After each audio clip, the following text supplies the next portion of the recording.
Meeting order of Executive Committee for Washington County. Affidavit of posting is as printed. Begin with the roll call. We're all here. Supervisor Mahalik is not. Begin with the Pledge of Allegiance, please. Pledge allegiance to the flag of the United States of America and to the republic for which it stands, one nation under God, indivisible, with liberty and justice for all. First order of business is a consent agenda. Entertain a motion. Kelling, Schleif. Any changes? Any discussion? Hearing none. All in favor, signify by saying aye. Aye. Any opposed? Okay. Begin with discussion items. Turn it over to County Attorney Stern.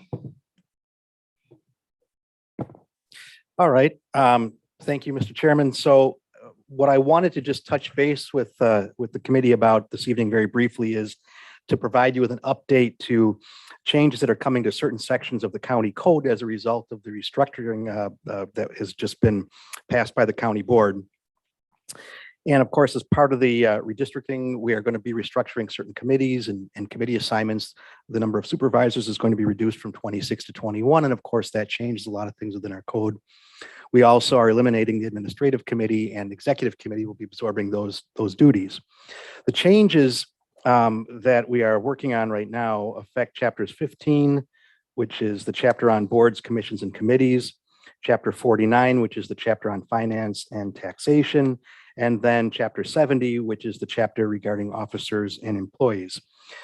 My plan is to be back at executive committee in December and provide to you red line copies of the changes. And then at that point in time, along with a request that you pass these changes, and we forward that on to the county board, with the caveat that the changes won't go into effect until the organizational meeting in April, because that's of course when the new session begins, and that's of course when we go down to 21 supervisors. In conjunction with the review, what's happening is we did the easy stuff first. We're taking admin committee and eliminating it from the code, putting those duties under executive committee. And there's places throughout the code where they have jurisdiction over certain things, and we're going through and consolidating those items. But we've also found some places in the code where I think we may want to propose some rules changes. And this committee, of course, is the committee that oversees the rules of the county board as well. And for example, and this is discussion items, you can talk about these things tonight, obviously, if you like, and let me know what you think. But one such thing, for example, is we've had occasion where the code as it is written now requires that every supervisor be appointed to a minimum of one committee. If you have an occasion, however, where a supervisor is absent due to illness or some other such reason and isn't coming to committee meetings, there's really no mechanism in the code at this time anyway for that person to be removed from the committee and another supervisor placed on the committee in that person's absence, either temporary or permanently. So that may be something we want to consider. And what I would recommend at that point is, in accordance with Robert's rules, is that that person would be removed from that committee by a 2/3 vote of the members elect. This isn't necessarily because of misconduct or any such thing. Again, it could be because of illness or absence for other reasons. But that's something that we think the code probably could use. We also, in going through the code, and this is in the context somewhat of the ARPA funds that we've received here too.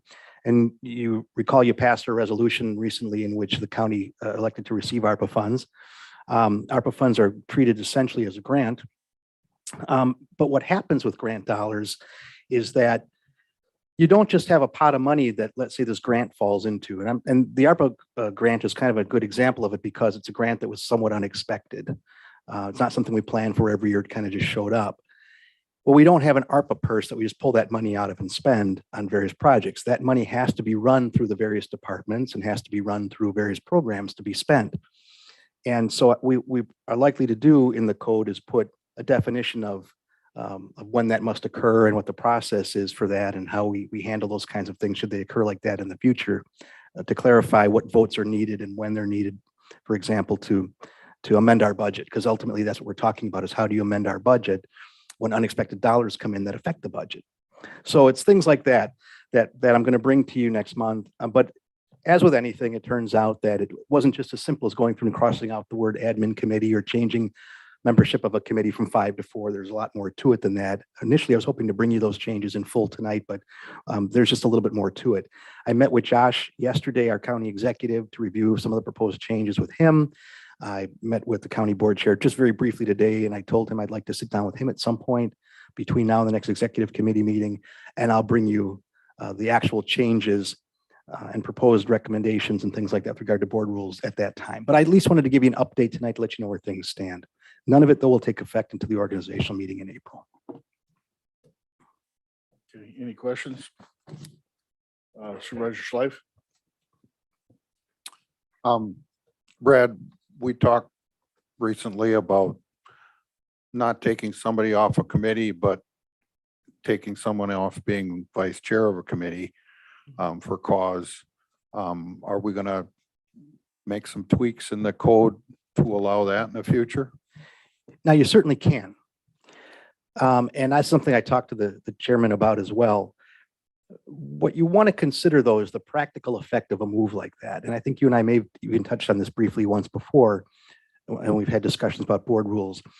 And that is that if the committee chair doesn't come to a meeting for whatever reason, out of town, travel, something like that, and the vice chair isn't there either for whatever reasons, and you still have a quorum to proceed, under Robert's rules, what happens is the remaining members just select a chairperson for the evening. And that would happen at every meeting that scenario I just painted for you occurs.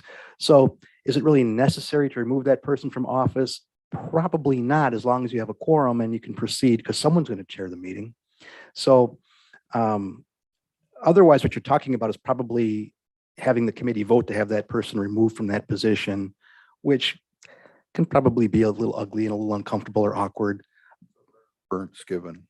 Right. And the Roberts rules do kind of plan for what happens if that person just isn't doing their duty. Now, if it's really something that you feel is an ethical issue, we could address that in the code. But from a practical standpoint, it doesn't really have an effect beyond just ceremonially removing the person from that position.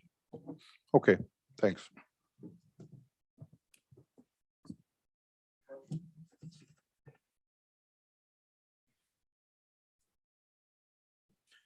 So let's get, thank you, Mr. Chairman.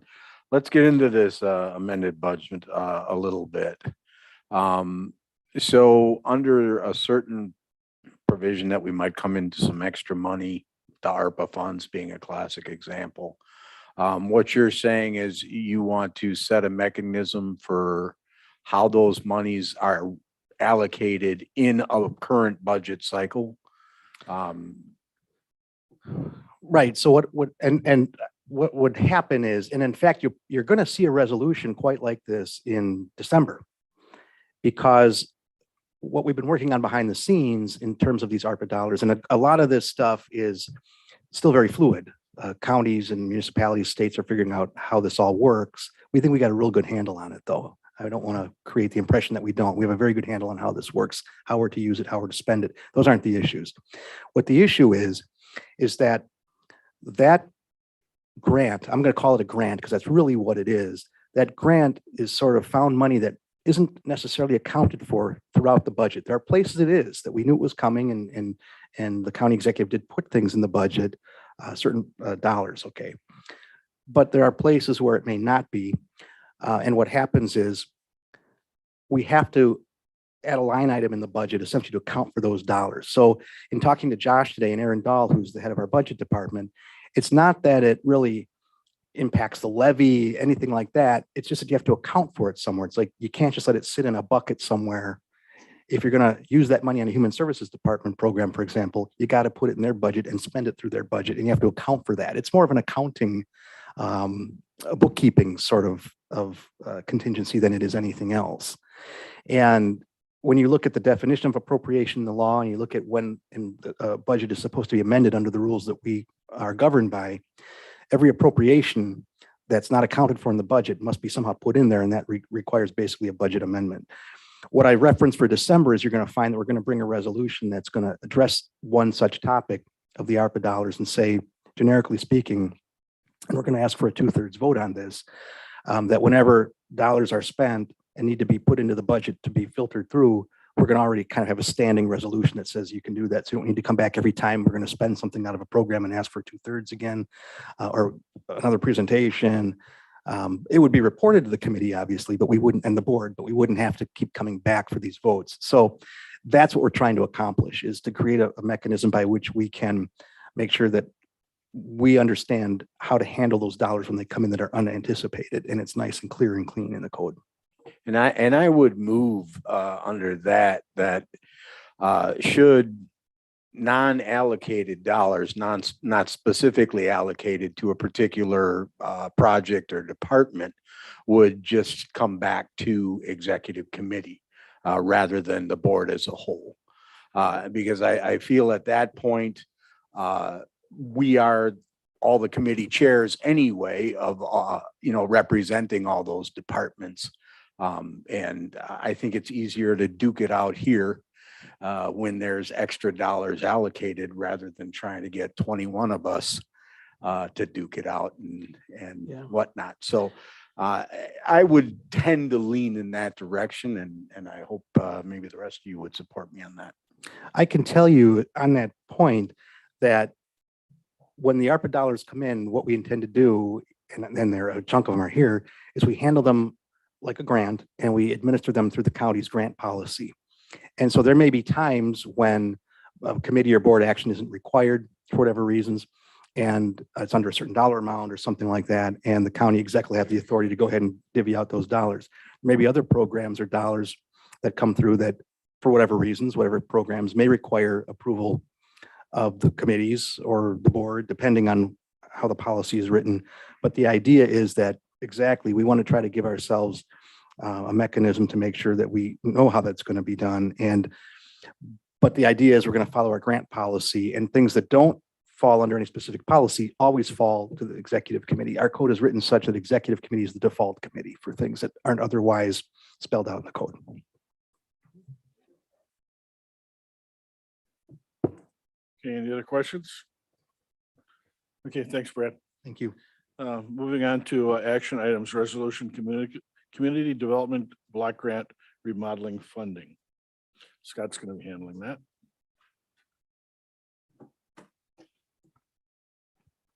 Yes, thank you, Mr. Chair.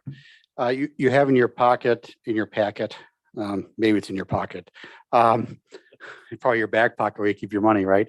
A resolution and in front of you for a community development block grant. If you recall, that's for remodeling of this room here, the restrooms in this building, the kitchenette and restroom at the old courthouse, and potentially a little bit of projects over at UWMWC. We did get those bids in. The bid results were in your packet as well. It's unfortunate with the bidding environment we're in, we weren't able to secure funding or bid package for all of those projects. But we were able to get a majority of those done, especially in this building, as well as the Historical Society and some hopefully minor ramp work over at UWMWC to help make those a little bit safer for the students that are over there traversing through the building. The unfortunate thing is, when we asked in January for about a $50,000 amount to set aside for contingencies on $1 million, we're still working through that time about what's going to be included in the grant, what wasn't going to be included in the grant. We did get most everything included in that grant, except for, as you see, and you're saying, a lot of furniture, and then the audio visual impacts, and adding to that audio visual. And I believe Ashley Reichert, our clerk, is on the phone as well today. Yes, I am. And so she can certainly answer questions on that. But in the interim, we also approved Swagit, which was basically how to video and to live stream your meetings. And so that added obviously to the fund that we weren't talking about back in January and had those dollars amounts impacted. So we've been working with IT, with Dave and his team to come up with those dollar amounts, and those dollar amounts were in the report. And I apologize for all the numbers in there, but I wanted to make sure you got a clear picture of how much you had, what we're looking at spending it on, and our best estimates of what that's looking for. And then obviously having a construction contingency so that when we're working on our project, because we are under a relatively tight time frame, we have to have everything done by September. Again, we're hoping to have this boardroom done by April. So when the new board comes on board, that the room is done for them. But we got to keep this moving because we have to have the projects done by September, part of the grant agreement that we have with the state. So we're looking for a contingency fund that if something comes up during that project, we can go ahead and address that. But also you see the AV items in there as well as the furniture. You are keeping these chairs for the supervisors, and these chairs will be used by like Josh and Matt and Dave and I, the clerks in the corners, stuff like that. So the furniture we're looking at is that center table. I did include some pictures of that. The chairs around the center table, and then the chairs for the audience as well. Don't be enamored by the colors of the stuff. That's not done yet and to that point, but just looking at what those look like, and certainly you can provide comments if you want on the tables and chairs and what those look like. But the more important part of this was the funding that we need to actually complete this project. I can certainly roll through all the numbers for you if you'd like, but they were all in your packet, and I know, like I said, Ashley is available to speak on Swag and the costs associated with that as well. But we are looking at bringing it to this meeting and then the next county board, because we are hoping to start this project on December 15th. So shortly after your next board meeting to get this project rolling.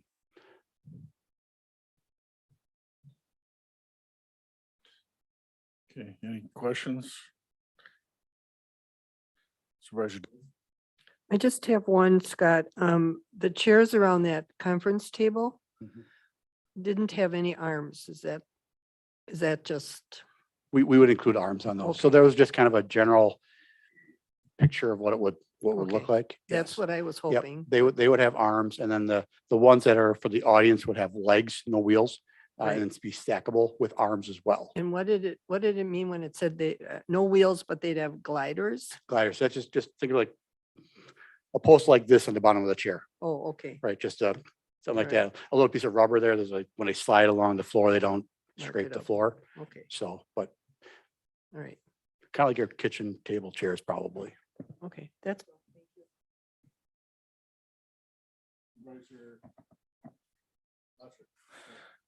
Okay, this is just a small dollar amount, but instead of buying chairs to go around that conference table in the middle, Mhm. we're not gonna be using that conference table at the same time that we use that horseshoe.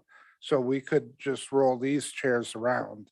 It's a small dollar savings, but And I would definitely recommend we could start that way, right? And you use the room for whatever period of time. And if it's decided on that's not going to function, just that the chairs you have there are wider. So it depends on how many people you want to get around there, but certainly if that's your purview to hold off on that, that's on you to, sometime we have to come back in the capital plan or some other plan to look for those funds. But yes, if you want to start that way, that's certainly acceptable. We also have the chairs in the audience as well. They're stackable and movable.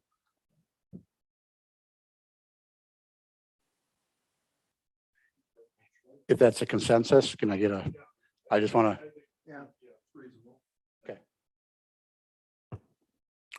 Thank you, Mr. Chairman. My question, I know we kind of gave a blanket authorization to use Snagit, but I'm interested if Ashley has any more details how it's going to work.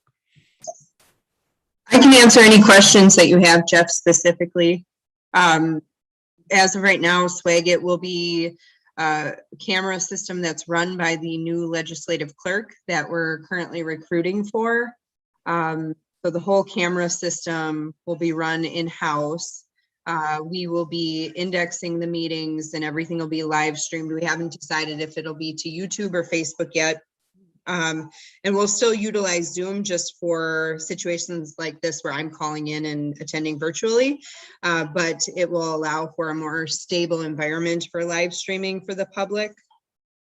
So that's our plan. I think there's going to be 4 cameras that would be installed for Swagit. And we do have the funding for Swagit for 2022 in the 2022 budget already, and then also in the 2023 budget, which was just approved. And then the project, I believe, is around 43 or 44,000. I don't have the exact number in front of me, but it is listed in your packet. I know we do have additional dollars that we saved from the last AV project, which I believe Scott also included in the packet, that we're using towards AV equipment any sort of AV upgrades with this project. So just wanted to bring that up as well. But if you have any other questions specific to Swagit, I can try to answer those as well. Just one, it's very handy to look back at meetings now on Mhm. YouTube. But I'm one of the few probably that doesn't play with Facebook. So I guess I'd vote to keep them on YouTube. Well, so they would be either on Facebook or YouTube, but also on our website, which is actually a nicer option. It actually will line up with our agendas on our website. So it's actually going to be much easier to utilize. And then there will also be indexing of all of the committees, which we don't have now, where you actually can click on an agenda item and it'll jump right to that portion of the meeting. Kind of like what we had for county board, but it'll be for every single board and committee meeting that we utilize it for. Thank you. Hope you feel better. Yep, on the mend. I should be back on Friday. Sound good. Yeah, much better this week for sure. Really loud too. You got a good microphone. It's my county laptop. Nothing but the finest. Okay, any other discussion? See none, I'll entertain a motion. Supervisor Bossert, Supervisor Schleif. Right-handed today. Sorry. All right. All in favor, signify by saying aye. Aye. Any opposed? Motion carries. Okay, Thank you. annual reports. EDWC. Can't wait to hear. Great stuff you brought us this time. No pressure.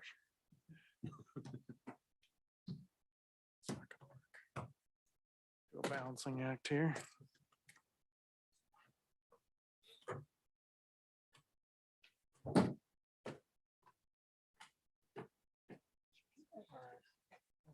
Thanks, sir.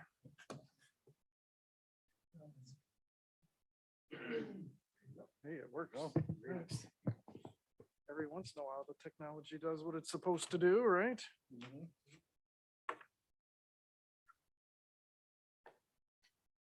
Okay, so first of all, we have a lot of fun getting in front of you guys. It tends to, oops, sorry. We have a lot of fun getting in front of you guys, particularly on updates like this where we can report out a year's worth of activity from the loan program. It's a lot of good news. It's fun to be able to impart good news. If you don't hear me start off like this in the future, it means the portfolio doesn't have as much good news. So there's your heads up with what's going on. We've broken it into really three parts. We'd like to give you a sense of what's new, what's changed, and what's evolved over the last year. And then we get into the overall performance of the fund, and then we'll do a closed session risk review that actually gets into the down and dirty with some specific borrowers and any issues there may be or opportunities as well. So that's how it'll lay out. If you've heard our update before, it's very similar to how we've given it in the past. This is an annual review. It is a requirement under the new loan administration agreement that EDWC has with Washington County to provide you with this review. We'll be seeing you again next month with the whole board. There'll be a couple of slides we'll pull into the whole board presentation, but that is more of a state of economic development, state of the economy presentation that we do once a year. So this is very different. It's very specific just to the loan program. With that in mind, I don't know if you have heard Josh talk about our great community before. I'm laughing with that. He has definitely been out and about on that particular topic, but our county executive Showman has really laid out a vision for Washington County and has really been able to garner a lot of support across the county. And it's not without your engagement and direct involvement in the shaping of that vision, as well as the securing of that support. But what we wanted to point out is that this county board and administration has been participating and has really laid the seeds for that, our great community vision, through the RLF program when you first conceived of it, and then later when you brought EDWC on board to manage it, and then furthermore, when you accelerated the growth through the much larger fund. And the reason I say that is because the primary target for this fund are those companies that are already located here in Washington County and are not just poised for growth, but are actively engaged in growth. And often that means, because we're Washington County and we're an entrepreneurial community, you've got individuals who have grown up here, their children are going to school here, and those are the individuals and companies that benefit. But what's really exciting about this year is now you've got their children who have come back and become entrepreneurs and are running companies or taking over companies. And that's really what has come to the table in 2021. And so we've got a few examples of that. As you walk through these examples, I would be remiss if I didn't do a special shout out to the county's finance department. They have to have significant risk mitigation processes and procedures in place, and they deploy those diligently across the county, obviously, and that also includes the loan portfolio. That said, we tend to test them a little bit as it relates to the private sector's response time. When they're ready to close, they're ready to close. We can plan for the closes and then suddenly, nope, it's not going to happen. We're delaying it another couple of days. We have to work within the county and the finance department rules, but they are also willing to engage whatever flexibilities they have at their disposal to match up with the realities of the private sector. And you see this in some of the deals that we're bringing forward, and in particular with the microloan program as being a key example. They have really done a yeoman's job at working with us, and I want to make sure that you're aware of just how awesome your finance department is and their collaboration with EDWC in this program. I'd like to turn it over to you, Sarah. Is that microphone hot? Is she able to use that? Should be. Give it a Okay. tap, see what we get.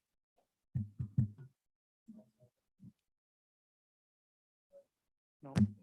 No? Okay. There you go. Good evening. So HDI Wholesale is a company that has been in Washington County, specifically in West Bend, for quite some time. They started in 1980 something. So, That works. but they're a fully woman-owned company, and you'll see that on the slide. They're very proud of being a fully woman-owned company. It's actually a family-owned company. It's a mother who's transitioning into retirement, and her daughters have taken over the business. I personally know the family, but I've also watched this company grow, and they're taking that next step in expanding and making and building a bigger building in Washington County. And we're so excited that we could play a part in that and help them kind of live out that dream. So very exciting stuff.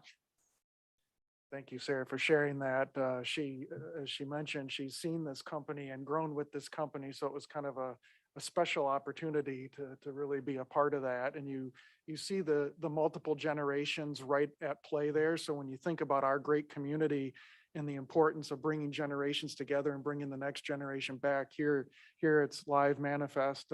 Mom telling the story in that photo, and the daughters getting ready to take it to the next level, as you see. And by the way, I've never seen pink hard hats before, so I know. we want to get our hands on one of those. I don't know where they're at, but we got to get our hands on one of those. Dan, I'm hoping you can come up and share our great community story. Sure. First of all, thank you very much. What you're looking at is the photo of one of the newest dentists in Washington County. That's Dr. Dodge. And I'm going to say that I can feel very comfortable that none of us in the room can beat his family's longevity in this county. His great grandfather, I think I have enough greats in there, was the Governor Dodge of the territory of Wisconsin. They lived out east. His wife, Dr. Emma Dodge, is completing her term of service in the Navy for our country and is being discharged this early or mid this next year and will join her husband here in the practice. They bought Dr. Scheinman's practice in Hartford, if any of you are familiar with that practice, that dentist. That was actually Dr. Emma Dodge's dentist. When she was 8 years old, she told him that she was going to become a dentist and she was going to work for him. Well, he ended up working for her during the transition of the practice, and she and her husband have purchased the practice, and they are in the process of building a brand new clinic just off of Highway 60 in Hartford. So there you go. Long before we heard the many stories of our great community from our county executive, you had laid the seeds through the RLF program, truly manifest. A really third innovation that's come about in 2021 was the implementation of the microloan program. And we had suspected that this would hit a different kind of target market than the loan program normally gets. And wow, it has absolutely done that. Sarah, some of the different businesses that are a part of that, you can see here, we have 15 approved applications and 300,000 in disbursement. Yes, so this was hugely successful and it really hit the mark for what we were looking to do when we envisioned this program. It was definitely a labor of love on my end of it, since I ran with it and I worked with all the different companies. I got to see what was out there. So we have companies, and you'll see in the closed session, but we've hit the dairy farmers, we hit retail, we hit construction, trucking. I think we hit every corner that we could of Washington County, which is exactly what we were trying to do, and grab those companies who really just needed a little bit of a helping hand. They weren't destitute, but they just needed that extra boost. And this was definitely something that they appreciated. So thank you for your openness and being willing to be innovative. And if I gave a shout out to the finance department before, I'm definitely giving it to them here. The amount of work that they have to do to help us disperse a note is the same, whether it's 20,000 or $500,000. So to do umpteen $20,000 notes is kind of a big deal. So really appreciate everybody's participation in this program. Without it, definitely not a success. So the other big thing to celebrate, I feel like there should be birthday cake or something here going on. But you all had voted a while back, if you recall, to accelerate the pay down, if you will, on the obligation and the commitment to an $18.5 million loan portfolio. You did that this year. So we thought we were going to have something still left over that was going to need to be contributed in 2022. But as you can see, there's a big goose egg on that. You've made it, mission accomplished. In fact, we are now, as you can see, just shy of 20 million if you don't count the brownfield contribution into that, because of the conversion of the CDBG program, for which you actually have tangentially just heard about. Part of that conversion was being able to bring those dollars back in the form of a grant, plus keep the outstanding principal balances, which, because we had a 94+% deployment rate, it was basically like doubling your money. So those outstanding balances were kept. They're folded into the impact fund, and now you have not an $18.5 million, but an over $19 million locally based, defederalized loan program, really best in class in the state of Wisconsin. So congratulations, awesome work and making that happen, and a year ahead of time, as a matter of fact. So very, very cool. This is just by way of a every loan closing. Oh, we will not get into the story of the Slinger Speedway and the fun effort that it took to bring that one to fruition. So yeah, there was a little bit of fun celebration that day, let me tell you.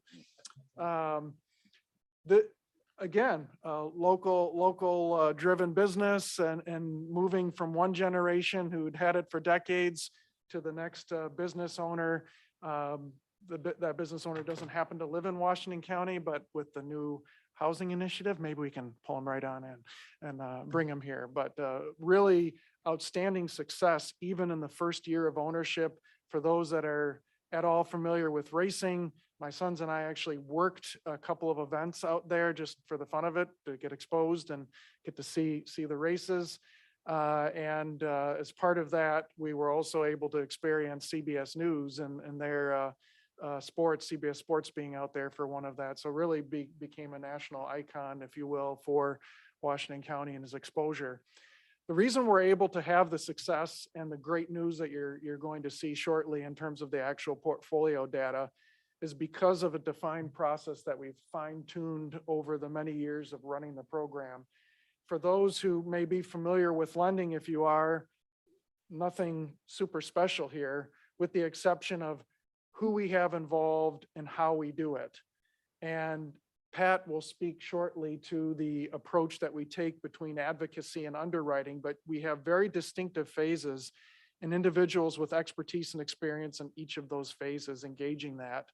Not the least of which is the collateral documentation, and the way that we structure deals is extremely important. Those are two key pieces to the success of the program, followed by the upgrades that we've made in servicing, now being managed by Sarah, and you'll see that in a upcoming, well, there it is.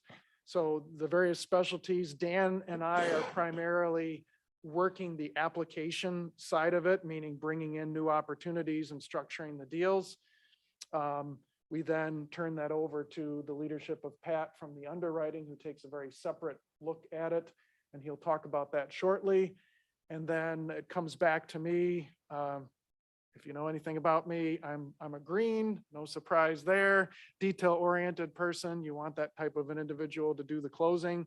And then Sarah is really engaged with our borrowers, sometimes as much as 20 years. That's how long you're going to be with us, right? 20 years to service the note to across the finish line till it's fully satisfied.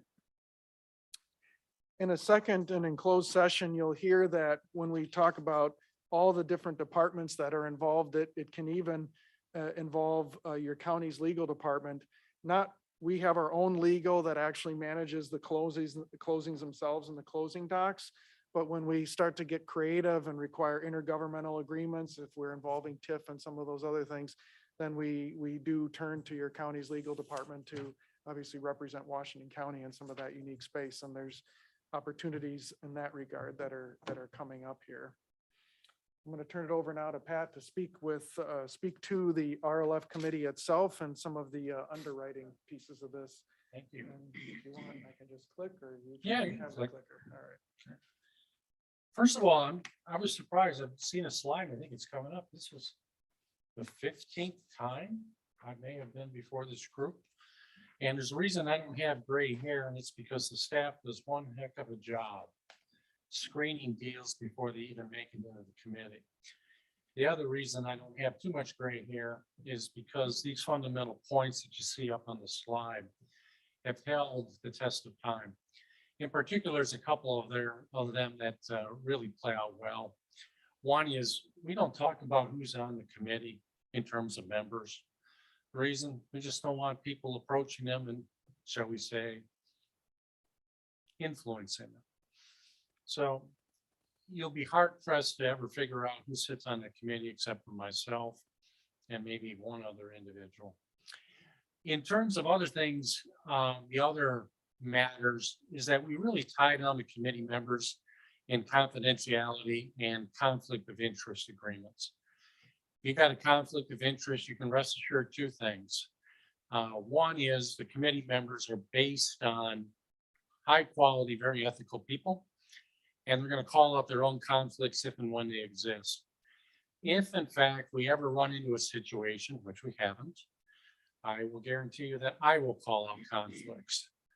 And we haven't had too much of that in terms of additive opinions on things, but over time that's served us incredibly well as well. The other thing is we got the right people on the committee.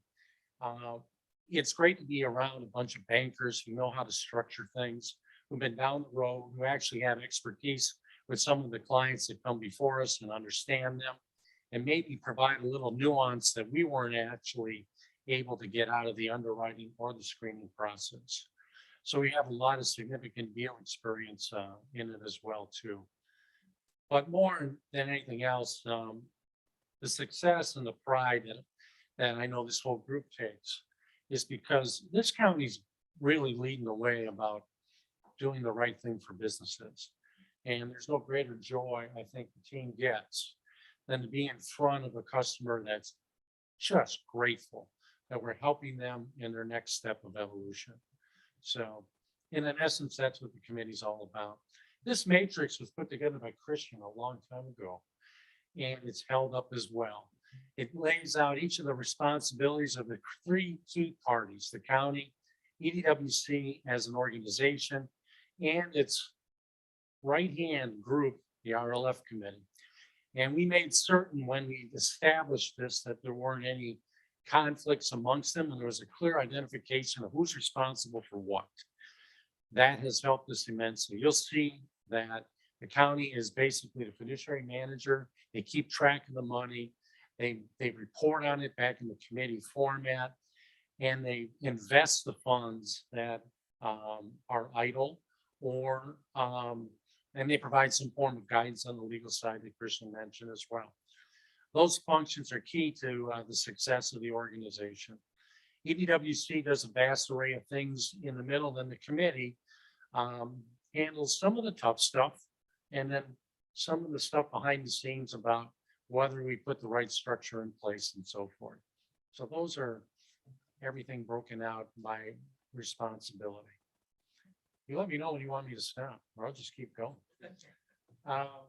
Bottom line with all, we have in the core group 22 proud members of the portfolio. We talked about the microloan program a little bit. We actually did our first startup. That took a long time to get the committee comfortable. And it had to be the right one, and we think it is. And when you lay a poker chip on the table like that, a little extra scrutiny comes into play.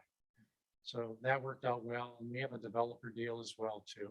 So in essence, those are the segments related to the portfolio.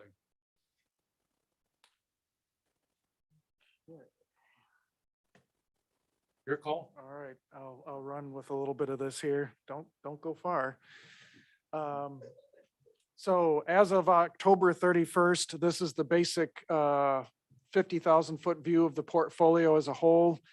The 37 does include the microloan projects, obviously a much larger number than you may recall or be accustomed to seeing. Despite that, you will see that we are at a utilization rate that is below our target, and we will get into that. So if there is a little bit of a challenge spot right now, it is the fact that this last year and a half or so, been a few things going on in the environment that have affected the economy, has been somewhat difficult to really deploy the funds. And again, in closed session, we've got some more specific detail as to how we've seen some deals go sideways and we're unable to then participate in part because of the challenging economic environment related to supply chain primarily, which is then ties back to what's been going on with COVID. The other factor, which is now going away because you have fully funded the portfolio, for any math gurus out there, if you're talking utilization, it's the amount of funds deployed over the total size of the fund, right? Well, if you keep adding to the size of the fund, the denominator on the bottom gets larger. So even though we keep adding borrowers to the portfolio and are using more of it, if the bottom number keeps getting larger, the utilization doesn't move. So we've been managing through that as well. So after this, you'll see utilization rates increase rather much more quickly than you've seen in the past because there's no new funds going into the the denominator. That said, we still are looking with the pipeline that we have at about a 39, closing the year out at a 39-ish% utilization rate based on our projections, which is really only about less than 60 days now worth of projections. We do measure the impact of all deals that are going into the fund through a tool that we've invested in that allows us to actually get down to the fiscal impact right at the taxing body level. I mean, we can tell you what the school districts are winning off of these projects. This is only the new deals that have come through so far. So they don't include, we've got several that you'll see in closed session are closing in December. Several deals are wanting to get done before the end of their likely fiscal years.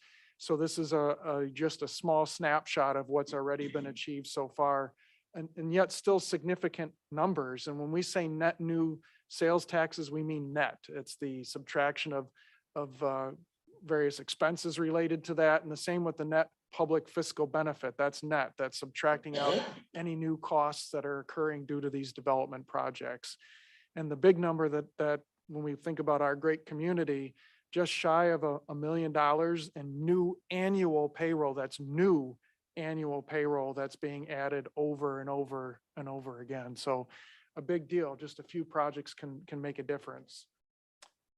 Pat, feel free to pitch in on what's going on with the causes of the utilization rate if I'm missing something or you want to add. But you can see the trend line there is not where we'd want to see it. We did have a bit of a blip up over the last year here, but overall, if you look at the overall trend, it's fairly flat-ish to even slightly declining from where we started. Now, again, that doesn't mean that there's not as much money out in the market. There's way more money out in the market than when we first started because the portfolio is obviously exponentially larger. But still, in terms of overall utilization, we're not where we want to be. I already spoke to several of the down pulls on utilization.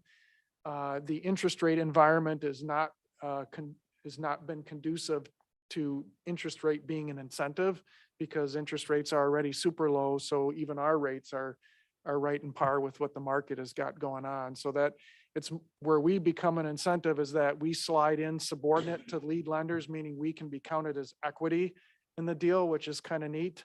And that's very attractive to many of our borrowers, which is what you see in some of the uplift pieces of it is that we've been able to introduce the new loan segments. We've also been able to engage in some more direct sales, but with the enhanced flexibilities, we're being counted as really equity in the deal. And I'd say that's probably one of the biggest drivers here. Kristen, the only supplemental information I'd like to provide is if you talk to a banker, they'll tell you they got plenty of money to deploy. They're liquid beyond belief and they're fighting tooth and nail over deals that are out there. We're just in the same position and we become far more competitive as interest rates climb and questionable deals become more prevalent in the marketplace. So I think our utilization is going to pick up from here. Don't ask me when, but all signs with gold prices, inflationary factors, everything else seems to lead to a higher interest rate environment sooner than what the Fed was anticipating. And for us, it could lead to a rush because the other benefit is we fix rates for extended periods. So in an upward rate environment where it is moving upward, people want to lock in and fix. And so that promotes an opportunity for us. Basically what the lead lending community is doing is what we're doing. And if they're struggling to put deals together, so will we, because again, we slide in behind them and with them and then partner with them.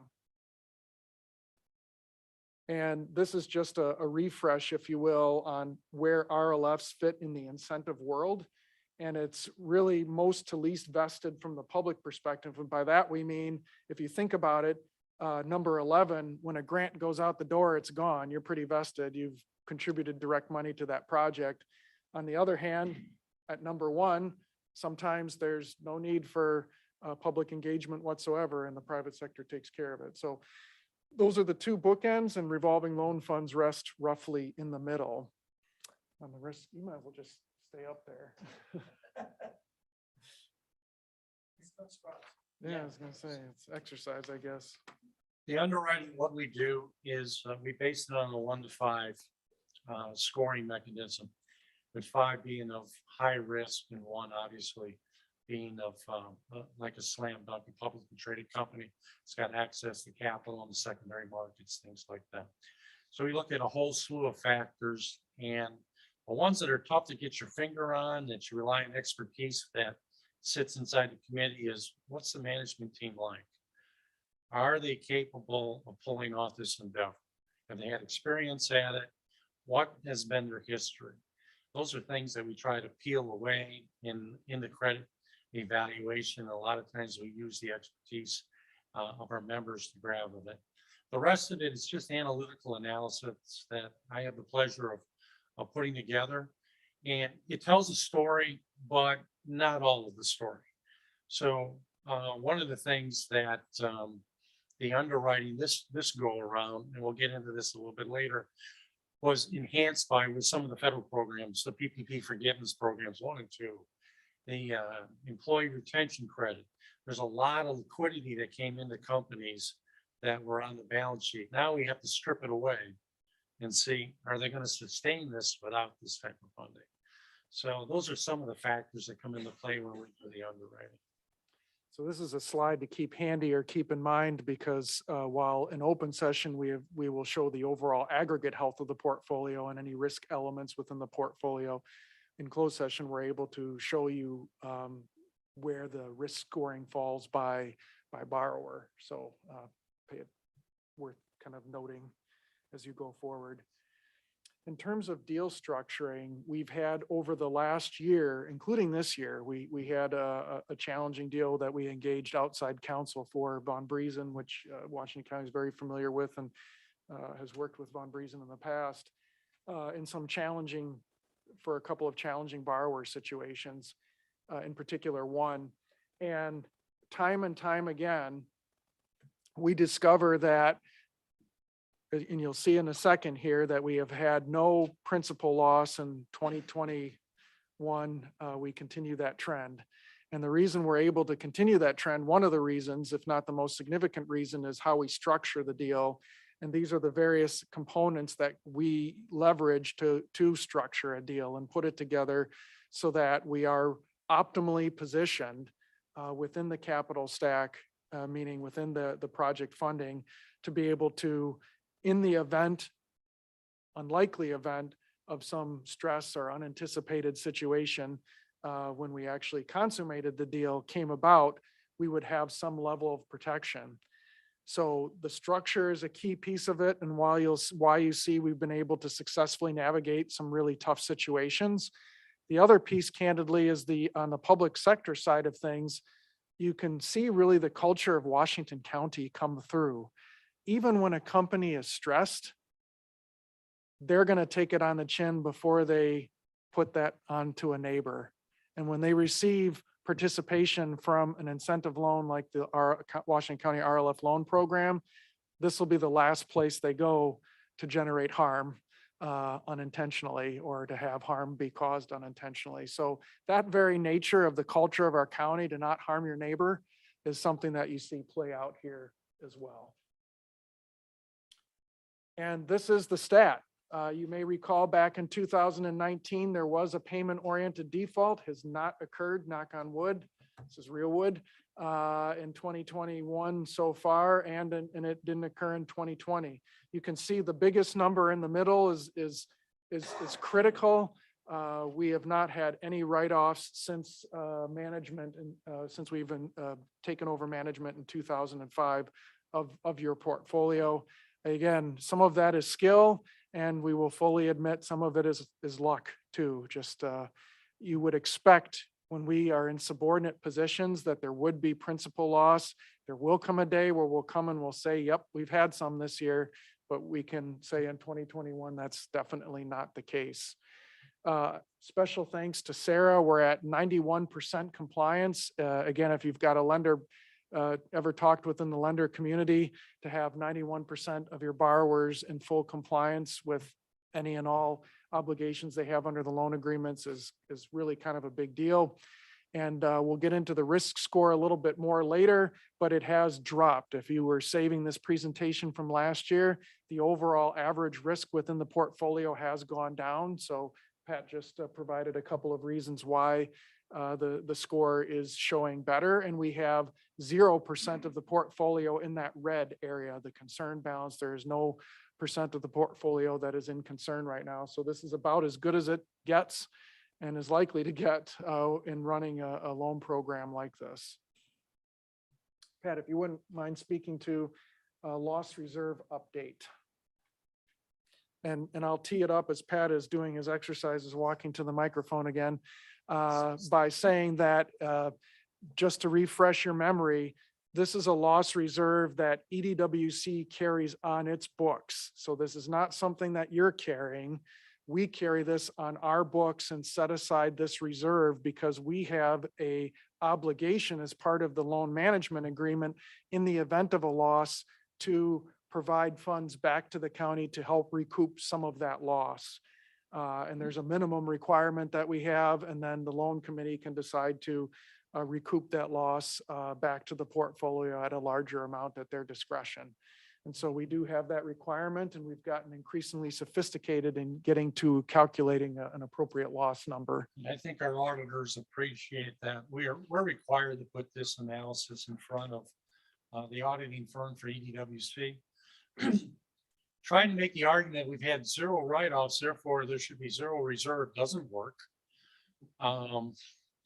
Because everybody carries some form of loan loss reserve. Therefore, in the last couple of years, what we tried to do was put a more methodical process based upon certain things that exist in the portfolio in different weights, and then apply that to the outstanding balance that exists based upon those risk factors. So again, as we look at the loss reserve for this year, we're going to propose to the auditors for hopefully their agreement that our reserve is going to be at about $100,000. And this reserve, again, like Christian said, is mandatory analysis. It has to go through also for the committee. Committee has to approve it. They have to look at the assessment of the credit scores, and based upon their experience in setting their own loss reserves for their banks, they'll come up with some feedback on it, and then we will pass it along ultimately as part of the year-end procedures when we get audited as an organization. Important things to note. No charges against it, as you know, and really not anticipated at the moment. Mark the date, November 17th, 2021. Subject to change November 18th. That's just the way this works. Okay, so with that, we'd be happy to entertain any open session commentary or questions before going into closed session. Supervisor Bossert. So looking at the microloan program, I'm glad that's been a big success. I forget what that's capped at. Is that 300,000? Is that capped, or is there more funding available still? It was $500,000 is where the cap came to, as what you authorized up to $500,000. We closed out the program on October 31st. So that's where it rests at this time. However, we are looking to have some conversation with the finance department and the county executive's office, and ultimately then you all to potentially continue this on a go-forward basis, given its success and the different types of companies that have been helped. Okay, and then long-term, looking at the inflationary picture, we talked about short-term, we anticipate seeing a big pop of loan interest while rates are low before that inflation hits. But we know that inflation's coming, and we know it's coming quickly, and we don't know how long that high inflation rate is going to stay in place. What do you see long-term for the impacts on this program related to inflation over the next, say, 5 years and 10 years? Well, the key is going to be when the Fed makes their move and the prime rate starts moving. When that moves, and if it moves, it starts to move more aggressively than what they're suggesting they're going to do, then I would anticipate we're going to see significant demand on the portfolio to lock in opportunities before they're gone. So we are looking to even actually staff up beginning January 1 with additional finance expertise on the team to be able to sustain and support that. All right, thank you.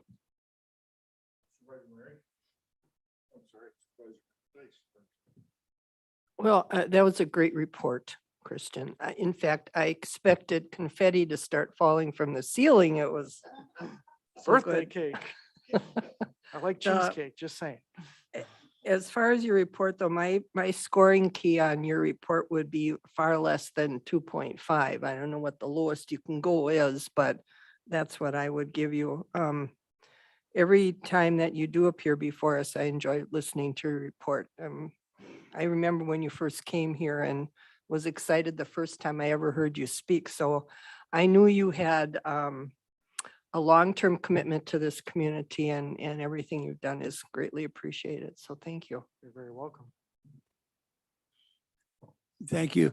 Question regarding the micro loan. Is there any kind of a profile or generic, I guess profile is the best term, of who across the county has applied for that and where in the county? Has that been focused West Bend, Germantown, on Hartford? I'm just curious as to who has been using those funds in that program. You'll get some specifics in closed session, but generally speaking, we can prepare something that would summarize across whatever you wanted. Geography was one thing I heard.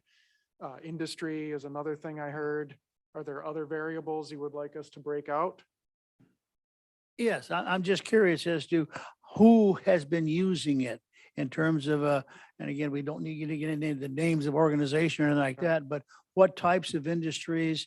Have there been any home-based, or are they all brick and mortar kind of facilities or organizations, whatever? I'm just really curious as to how that has been used by the county and by whom. Well, the simple answer would be Main Street, home-based businesses, and agribusiness would be the main three buckets that I would put them in. And then in terms of geography, really spread out, ranging from town of Erin, in that neighborhood, Richfield, Erin area, over to Allenton. Do we go as far north as Kewaskum with some of them? Do you want to offer where our geography kind of ranges? So we had Richfield, Germantown, West Bend. I don't think we had one in Kewaskum, but we did. It's been spread out throughout pretty much the whole county, I think, minus maybe Kewaskum area. So it really, what you're saying then, the impact of this has been extremely broad brush across the county, across all segments of industries and businesses that would qualify for that. So it's been very widespread. Yes, sir. Yes. And even in spite of the fact that there's a lot of money falling from the federal government right now, that laid into that, we would anticipate when that gravy train dries up, then a program like this will be even more critical because it is so easy access funding for them. So yes, wide range of industries, markets we've not hit before with the loan program to a T. Almost none of these markets we've done any business with before, and across the geography as well. Okay, no, thank you. I'd like to think that the acceptability of that has been, number one, it's local funds, and number two, their neighbors. And that would give the attraction. They're not dealing with some kind of federal agency or bureaucracy. They're dealing with people right here from the county. I'd like to think that would be an attraction. Thank you. Thank you very much. Supervisor Kelly. Thank you, Christian, for your report. Always look forward to seeing you. You know that. Help me to understand the RLF. I mean, I've obviously been dealing with this the last 5 years, but there's some questions that I do have about it. So we have a minimum amount now of 18.5 million. That was our target. Do we have a maximum amount? Is this like a pullback type of fund? Is there a cap on it? Or do we just look at this as a growth fund that's just out there forever? I mean, how does it quite work? It is designed to be an evergreen fund. However, the county's commitment has been met. So any principal growth on the fund would come through one of a couple of ways. new sources of grant funding that we might come across that we would apply for to add to the program or add to the fund. Or if we chose to contribute to the fund as well to grow it through whatever resources we might obtain as an organization and want to put funds. But you as a county have met your obligation. And the reason we chose 18.5 million and are now over that because of the CDBG is because way back when we proposed this, we had modeled and answered the question, what does it take to be evergreen and continue to just revolve without the addition of new funds? And that's what we calculated the number to be, and that's where we're at. So we anticipate that it could continue to run as long as you want to have this as a resource for the corporate and small business community. And then ultimately, the amount of growth and thus taxes collected is the benefit to the county, that you're going to get more growth in payrolls, more growth in property taxes, all the things that are funded through this growth. That's the benefit to the county. You would classify it that way? Absolutely, in the tune of millions of dollars already. And you'll get that official report in December when we go in front of the whole county board. But now that you have made that investment, you've got all of those new wages that are coming in, and they're buying things in your communities, which are then paying sales taxes, which is coming back into the sales tax. So it's really, you've thrown fuel onto the sales tax engine, which has accelerated it in its potential. And I think I'd like to touch on that too, because I think that's an important point. We talk about sales tax, and there are certain municipalities that are not very happy with it, but we've also invested in this RLF fund, which basically we've helped to generate that sales tax just through this fund. And as you stated, that will be to the tune of millions of dollars. When you talk to management at not just our borrowers, but whenever we're going around the county and talking with various businesses, they can't say enough what a brilliant concept it was on the part of the county board to take a portion of sales tax that's there and reinvest that back into the business community that's creating not just more sales tax, but property tax, which the local community cares about, along with businesses that create jobs and additional wealth, which the local community cares about. It is something that most of the business community has not heard of previously. They're like, wow, so you're taking sales tax revenue that you could otherwise, piddle away and whatever, that's their terms, not mine. And instead you're reinvesting that into helping us grow. That's crazy. Doesn't get any better than that. And I think that's a fair assessment of what it is that is going on here in Washington County versus other counties. When you look at us being number 5 in taxation, as one of the lowest tax county in the state, the RLF fund is an important part of how that works. And I think it's important for the listening audience at home to get this information and to see exactly how we're doing things differently in Washington County. Thank you very much. You bet. And to just put a point on that, the taxpayers' ROI is the fact that their burden in terms of the paying for the services that they expect to get goes down because of the overall economic growth. You're not slicing the pie up differently and casting the different slices around. Instead, you're just growing the entire size of the pie. And again, that's every taxpayer benefiting.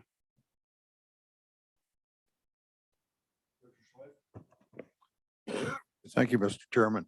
I would just echo the other comments. You guys are rock stars. It's a super job you've done.